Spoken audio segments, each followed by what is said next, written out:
Welcome to the podcast, One Verse. My hope is to take one verse of Torah every week, connected to Parashat Yitro, or the Torah Portion of the week, and share a very quick thought that I'm having that may help you to understand what the ancient text is all about in a modern context.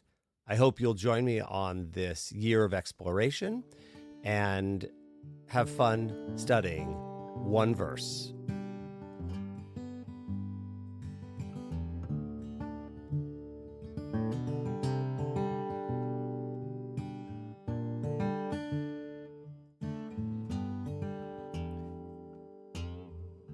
It's good to be back on one verse.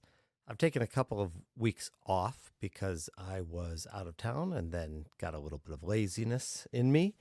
But I am back as we begin Exodus chapter 18 and Parashat Yitro.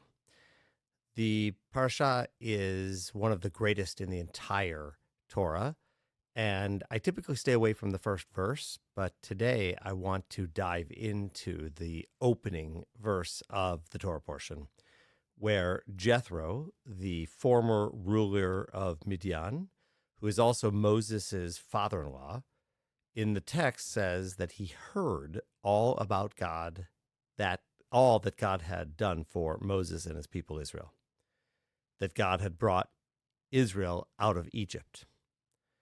And I think it's interesting because what stands out to me about this text is that God did these things for our ancestors, the entire story of the Exodus, and Moses' father-in-law, who presumably was part of that reality, or at least saw what was happening, in the text hears about all that God had done for Moses and his people Israel. It's almost as though it's a message to us that we need to listen better. Shema Yisrael. Here, in the story, Moses' father-in-law, Jethro, hasn't actually been paying attention and doesn't know intuitively what God has done. To me, that reminds us that we need to pay attention to the world, to see in a challenging moment of human history that God is still there, present around us.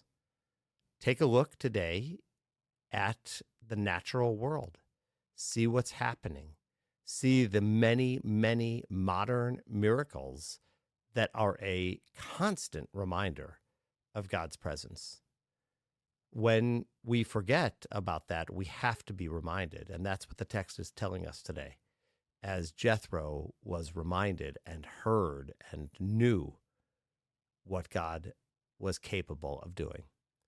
I think being in that relationship with God is a powerful lesson for this week. Shabbat Shalom.